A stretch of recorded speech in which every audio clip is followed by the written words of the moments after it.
नाही होऊ शकते का? लड़का हो क्या सवरसा में अस्पताल बगलेगा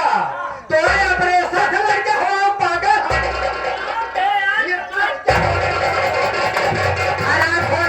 देखो जैसे मैं नाचो बहन नाचू गाँव की वैसे साथ में नाच लगाना पड़ेगा मुन्ना सभासद वार्ड नंबर 7 जो कि पूरे प्रदेश में है हमारे छोटू जान धोखा के कार्यक्रम चमनी लाल इनकी तरफ इनके कार्यक्रम देते हुए क्या क्या पुरस्कार है पुरस्कार है आप वार्ड नंबर 8 महेश बिंद ये सभासद साहब आप साहब के तरफ से प्रोग्राम को देखते हुए 1,000 रुपए का पुरस्कार देखो दोनों भाई लाइन में लग जाओ बाजा बाजरे पे नाचना ठीक है ना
21 रुपए का पुरस्कार भेजे से बार-बार मुनाफा ये हमारे चाहने वाले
प्रोग्राम पर यह का पुरस्कार है। भैया का कहना है नौटंकी के साथ साथ भैया लगा पंखों दिख रहा है घरे को व्यवस्था देखा जाया आगे आगे हमारे साथ नानी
जो कि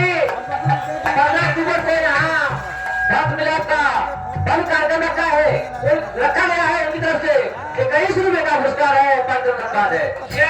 साथ साथ अभय मेडिकल एजेंसी आप सबकी नोट में से 11 रुपए का पुरस्कार कमेटी हार्दिक बधाई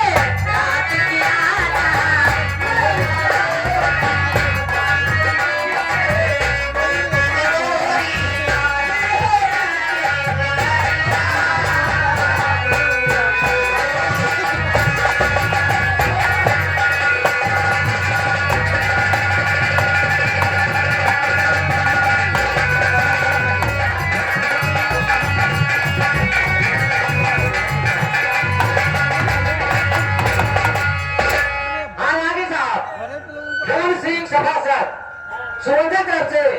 31 रुपए का पुरस्कार है, पार्टी का संघात है। आप लोग शांति बनाए, अब आप लोग शांति बनाए। आपके बीच समय अभाव को देखते हुए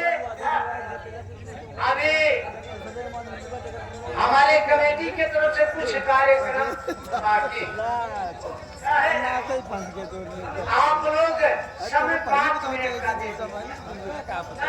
दूसरे गाड़ी लेके काम करते हमारे लेते यहाँ पर उपस्थित सभी साथियों का हृदय की गहराइयों से विश्वकर्मा पूजा समिति नगर पंचायत सोहंसा आप सभी महान भावों का हार्दिक स्वागत, वंदन एवं अभिनंदन करती है। यहाँ इस कार्यक्रम के मुख्य अतिथि के रूप में हमारे नगर पंचायत के चेयरमैन भाई वेद प्रकाश बिंद जी, जो कि इस कार्यक्रम के मुख्य अतिथि हैं, वो किसी कारणवश नहीं आ पाए हैं। उनके प्रतिनिधि के रूप में भाई ओम प्रकाश बिंद जी, भाई दिलीप बिंद जी आप आए हुए हैं। आप मंच पर आवे और मंच की शोभा बढ़ावे। भाई ओम प्रकाश बिंद जी और